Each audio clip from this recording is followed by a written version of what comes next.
Okay, so now that we have officially made it through the 1910s with World War One, we are officially moving into the Roaring 20s. Woo woo, right? We have the Great Gatsby, we have Prohibition, we have a lot of American wealth.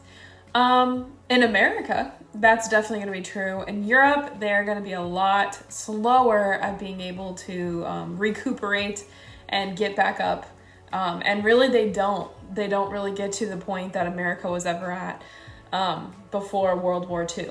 And so in the 1920s, Great Britain is not really going to recover financially. They have that going away of the Liberal Party. So we had talked about the difference between a liberal and a conservative.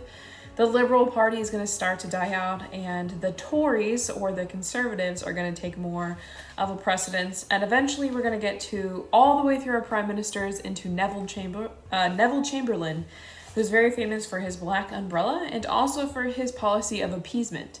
Appeasement is when you are trying to placate and calm down to be able to have peace. And that's what a lot of 1920s and 1930s prime ministers and presidents and things from the Allies tried to do to avoid getting into World War II. France, they really are going to be failing a lot economically. They were totally wrecked from the war. They lost a lot of their men. They lost a lot of their farming land because of the trench warfare. And so they really needed the money from Germany and the reparation payments that were promised to them in the Treaty of Versailles. However, as we know, the Treaty of Versailles didn't really work because Germany kept defaulting on its reparation payments, regardless of the fact that America tried to help them out. And in the end, this means that, again, the liberals are going to fade away and the conservatives are going to come forward. Part of this Dawes Plan is, so Germany after World War I had a government called the Weimar Republic. And it was notoriously bad, very corrupt, very unstable, constantly changing hands.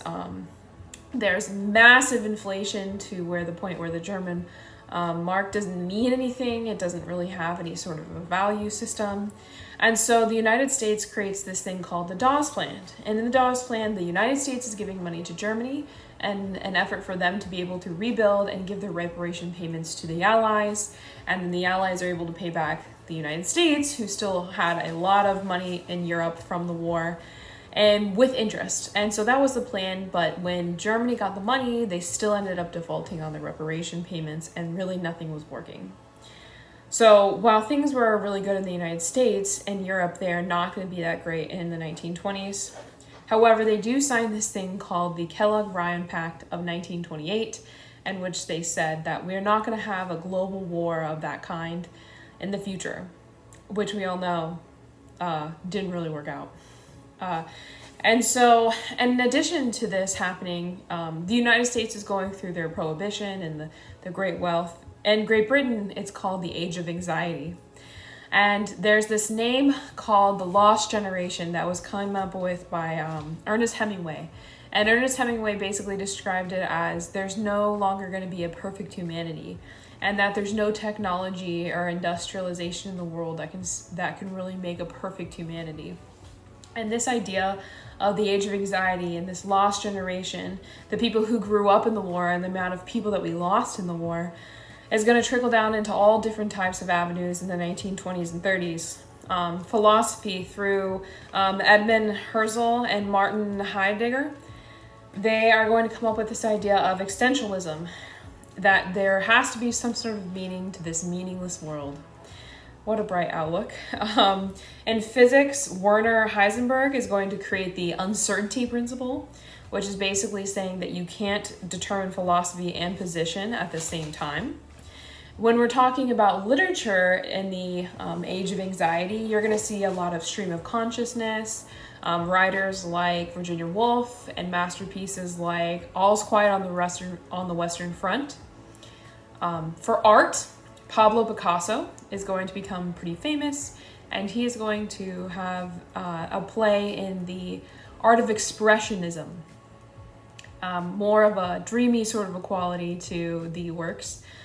This is also going to arise the program of eugenics and birth control, kind of coming out of that social Darwinism, and the idea that there are some races and breeds of people who are better than others, and that we should stamp out the races of people who are not as good.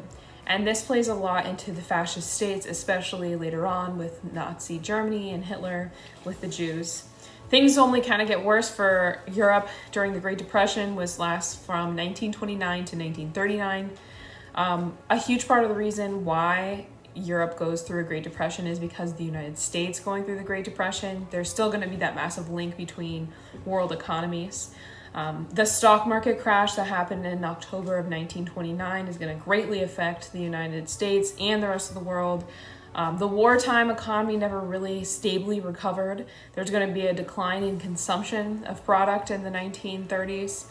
Great Britain tries to organize things by organizing industry, cutting back federal spending, leading things through this thing called the National Party.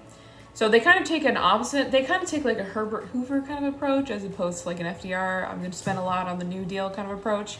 It's not super successful. France has this idea called the Popular Front, which is when a whole bunch of different political groups band together against fascism, which is growing, as you'll see in my next video. And so they create this idea of a French New Deal. However, this is going to also be largely ineffective. So from both directions, spending money and not spending money, it's just bad times for everyone. And this is the time when Scandinavia tries to turn to socialism, as you can still see today if you're looking at Scandinavian countries in Northern Europe. And this is also when we're going to see the rise of Hitler. So if you want to document the rise of Hitler, that's going to be in my next video, the rise of fascism.